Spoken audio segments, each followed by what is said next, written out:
بسم اللہ الرحمن الرحیم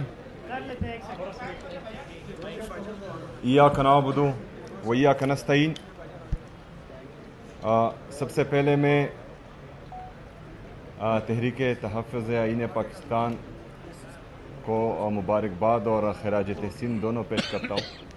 بہت بہترین قومی کانفرنس جاری ہے اور انشاءاللہ ہم پر امید ہے کہ جب یہ ختم ہوگا تو انشاءاللہ تعالی نتیجہ خیز ختم ہوگا۔ جیسا کہ ابھی ہمارے ایک دوست نے بولا بھی کہ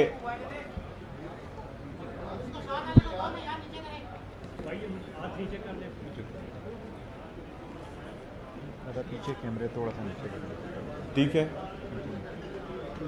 جیسے کہ ابھی ہمارے ایک دوست نے بولا کہ ہم نے خیبر پختونخوا میں تمام سیاسی جماعتوں کا، مذہبی جماعتوں کا، ہر مکتبہ فکر سے لوگوں کا ایک امن جرگہ کیا خیبر پختونخوا اسمبلی میں، اور انہوں نے وضاحت بھی کی کہ امن جو ہے وہ ہم پہلے یہ سمجھتے تھے کہ امن جو ہے وہ صوبائی حکومت کا کام ہے کہ وہ لائیں، لیکن بدقسمتی سے یہی تو مسئلہ ہے کہ جو جس کا کام ہے وہی نہیں کر رہا، تو اس لیے ہم سب یہاں ابھی بیٹھے ہیں۔ پہلی بات۔ دوسری بات کہ اس جرگے میں تمام مکتبہ فکر کے لوگ جمع ہوئے اور وہاں پر ایک بہترین ماحول میں قیام امن کے لیے 15 نکاتی ایجنڈا پیش کیا گیا، جس پر تمام جماعتیں چاہے سیاسی ہو، مذہبی ہو، اور ہر مکتبہ فکر کے لوگ اس پر متفق ہوئے۔ لیکن بدقسمتی سے جن لوگوں کو امن گھاٹے کا سودا ہوتا ہے اور جن کا جنگ میں ہی خیر ہوتا ہے، انہوں نے یہ سارا پروسیس سبوتاج کرنے کے لیے جرگے میں ہمارے آئے ہوئے مہمان جن کا تعلق پی ٹی ایم سے تھا، ان کو اسمبلی سے باہر اٹھا لیا۔ تو میری جب ان سے اس حوالے سے بات ہوئی، میں نے ان کو کہا کہ ایک تو آپ لوگوں کا مسئلہ یہ ہے کہ آپ لوگ زمینی حقائق سے اس طرح باخبر نہیں رہتے جتنا سیاسی لوگ رہتے ہیں۔ آپ لوگ عوام میں اتنا نہیں رہتے جتنا سیاسی لوگ رہتے ہیں،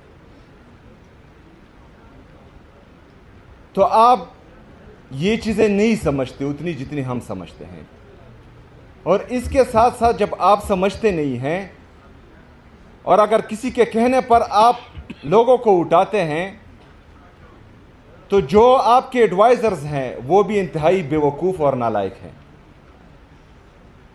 کیونکہ یہ جو قدم آپ لوگوں نے اٹھایا ہے اس سے آپ کی ساکھ اٹھے گی نہیں، اس سے لوگوں کے دلوں میں آپ کی نفرت کم نہیں ہوگی لیکن مزید بڑھے گی۔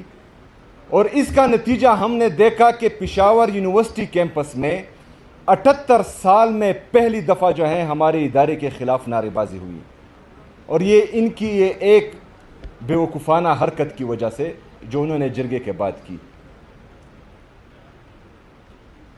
یہ صرف پہلا موقع نہیں ہے کہ جہاں پر ہم اچھے کام کی طرف جاتے ہیں اور وہ غلط مشوروں کی وجہ سے وہ الٹا ہو جاتا ہے۔ اس سے پہلے جو ابھی خیبر پختونخوا میں دہشت گردی لائی گئی ہے، اس پر بھی ہمارے اعتراضات تھے، اور ہم پشاور سے لے کر تورغر کوہستان تک اور ادھر ڈی آئی خان وزیرستان تک اور ادھر چترال اور باجاوڑ تک ہم چیختے رہے، چلاتے رہے، پورے پختونخوا کی عوام، پورے پختونخوا کی لیڈرشپ، کہ آپ ایک دفعہ پھر ان کو لا رہے ہیں تو یہ آپ خیبر پختونخوا کا نقصان بھی کر رہے ہیں اور پاکستان کا نقصان بھی کر رہے ہیں۔ یہ بند کمروں کی پالیسیاں جو آپ بنا رہے ہیں، یہ آپ کے لیے بھی نقصان دہ ہیں, یہ پاکستان کے لیے بھی نقصان دہ ہیں. لیکن پہلے ہمیں یہ کہا گیا کہ یہ جھوٹ بول رہے ہیں. ایسی کوئی بات ہے ہی نہیں. ابھی جو ہے یہ آپریشنز کی تیاریاں کر رہے ہیں, تو یا یہ اس وقت جھوٹے تھے یا آج جھوٹے ہیں. ہمیشہ جب ہم تنقید کرتے ہیں تو ان کے لیے ہم سلوشن بھی دیتے ہیں. ہم نے امن جرگے خیبر پختونخوا کے امن جرگے میں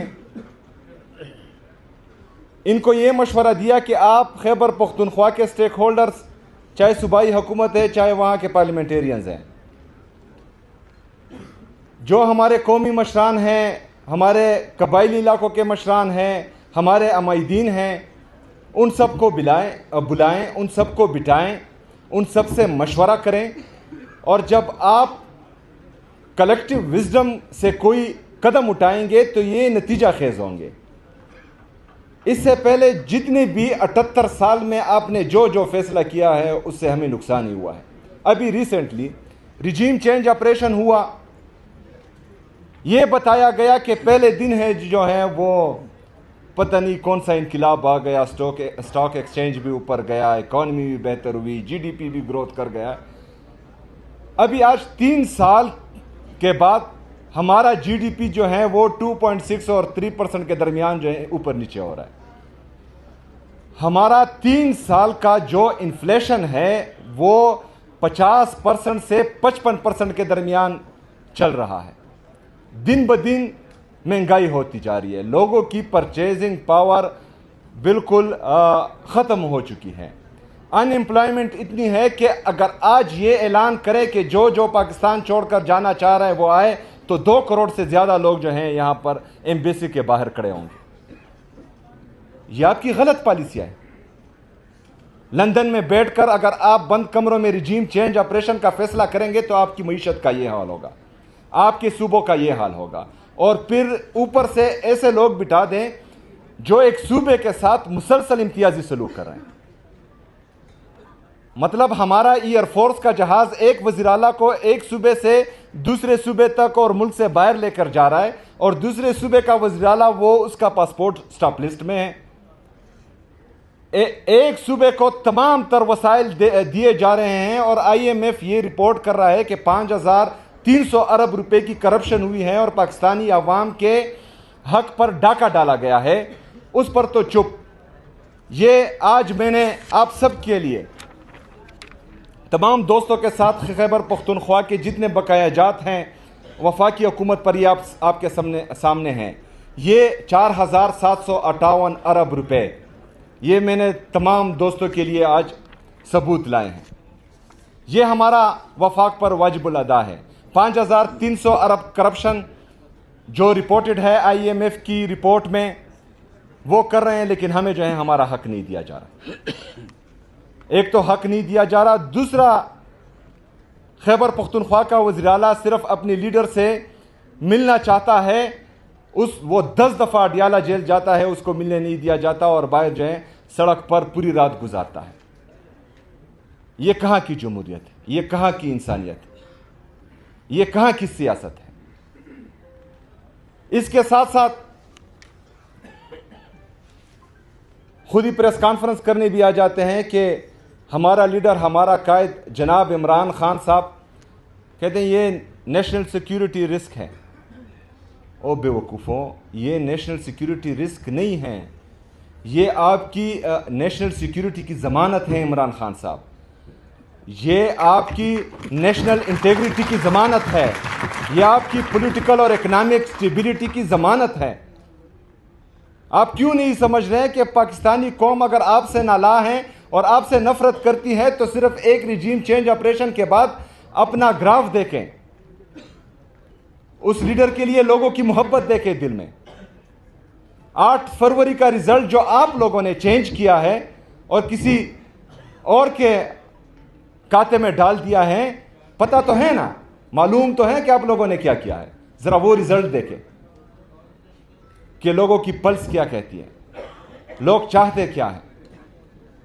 اس طرح کے فیصلوں سے پاکستان اگر پہلے آپ لوگ کرتے تھے تو وہ سوشل میڈیا کا دور نہیں تھا، آج سوشل میڈیا کا دور ہے۔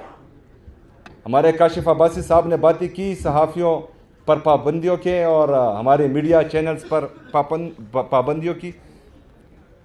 آج کل تو سوشل میڈیا کا دور ہے، کیا کیا چھپاؤ گے؟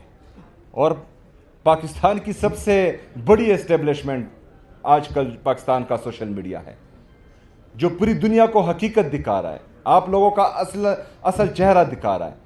جو جن کا کام ہے وہ ان کو بتا رہا ہے کہ آئین آپ کو یہ اجازت نہیں دیتا کہ آپ سیاست میں مداخلت کریں، آئین آپ کو یہ اجازت نہیں دیتا کہ آپ عوام کے مینڈیٹ پر ڈاکہ ڈالیں، آئین آپ کو یہ اجازت نہیں دیتا کہ آپ ایک چٹ کے ذریعے ججز پر فیصلہ کروائیں۔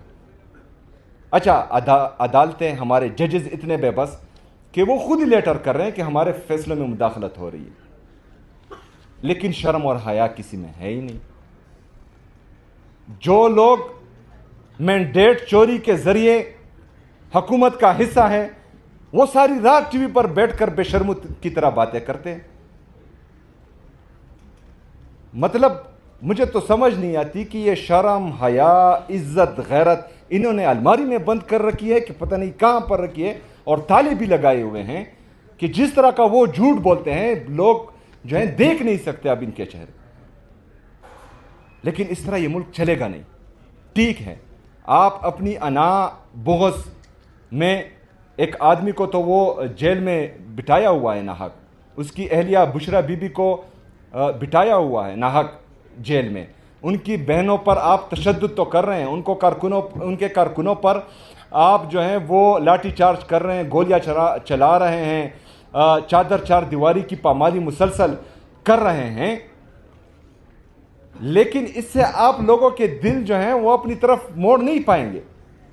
یہ آپ پاکستان کو مزید خراب کریں گے، اس سے جو ہیں ادارے مزید کمزور ہوں گے، اس سے لوگوں کے دلوں میں اداروں کے لیے نفرت مزید بڑھے گی، اور اس سے جو آپ پاکستان کی معیشت کا بیڑا غرق کر رہے ہیں، جس پر میں نے کل بھی بات کی کہ ہم 80,000 ارب روپے کے مقروض ہو چکے ہیں آج، جس میں 36,000 ارب روپے ہمارا بیرونی قرضہ ہے جو ہمارے ڈالر کے ریٹ کے ساتھ منسلک ہے۔ ہمارا ڈالر کا ریٹ فارن ریزرو کے ساتھ منسلک ہے۔ ہمارے فارن ریزرو اگر آج 20 بلین ڈالر ہیں تو اس میں آپ کا 70% حصہ یا I M F, world bank, Asian development bank کے لون کا ہے، یا دوست ممالک نے آپ کو جو ہے خیرات دی ہوئی ہے وہ پڑا ہے۔ 3 سے 4 ارب روپے جو ہیں وہ آپ کے فورن ریمیٹنسز ہیں، ایکسپورٹ تو ہے ہی نہیں، کیونکہ آپ کا ٹریڈ ڈیفیسٹ جو ہے وہ 15 ارب ڈالر تک پہنچ چکا ہے۔ تو اگر آپ سے یہ پیسہ دوست ممالک نے اور آئی ایم ایف نے واپس مانگا تو آپ کے ڈالر کا ریٹ 282 روپے پر جو انہوں نے آرٹیفیشلی لاک کیا ہوا ہے، یہ 400 سے تجاوز کر جائے گا، 400 روپے سے بڑھ جائے گا، تو یہ 36,000 ارب روپے یہ آٹومیٹکلی آپ کے 50,000 ارب سے بڑھ جائیں گے، اور آپ کا ٹوٹل جی ڈی پی 1,12,000 ارب روپے ہے۔ 80,000 ارب روپے اس کا 72% بنتا ہے۔ جب یہ آپ کا بیرونی قرضہ 50,000 ارب روپے سے بڑھے گا تو آپ کا ملک دیوالیہ ہو جائے گا، پھر آپ کہاں جائیں گے؟ آپ کا ڈیفینس کا بجٹ کہاں جائے گا؟ آپ کو جو ہے یہ 5,300 ارب روپے کا آئی ایم ایف کا رپورٹڈ جو آپ کرپشن کر رہے ہیں، آپ کے پیٹ کہاں سے بھریں گے؟ ملک تو دیوالیہ کر چکا ہوگا۔ تو تمام دوستوں کو یہ سمجھنا ہوگا، ہماری جتنی بھی پولیٹیکل پارٹیاں ہیں ان کو بھی، جو بند کمروں کے فیصلہ ساز ہیں، منصوبہ ساز ہیں، ان کو بھی، جو ان کو مشورے دیتے ہیں غلط ان کو بھی، کہ یہ جنگ صرف عمران خان کی نہیں ہے، یہ جنگ پاکستان تحریک انصاف کی نہیں ہے، یہ جنگ پاکستان اور پاکستانی قوم کی ہے، یہ جنگ ہمارے آنے والے بچوں کی مستقبل کی ہے، اور اس میں صرف اور صرف عمران خان نے ٹیکہ نہیں اٹھایا ہوا کہ اس کا اور اس کا خاندان قربانی دے گا، اس میں ہم سب نے اپنا کردار ادا کرنا ہے، ہم سب نے قربانی دینی ہے، ہم سب نے کڑا ہونا ہے، اور انشاءاللہ تعالی ہم سوال بھی کریں گے، ہم احتجاج بھی کریں گے، ہم اپنے حق کے لیے کڑے بھی ہوں گے، اور اپنے حق کے لیے کڑے ہوتے ہوتے اگر شہادت بھی ملتی ہے تو انشاءاللہ تعالی اس سے دریغ نہیں کریں گے۔ میں تحریک آئین تحفظ پاکستان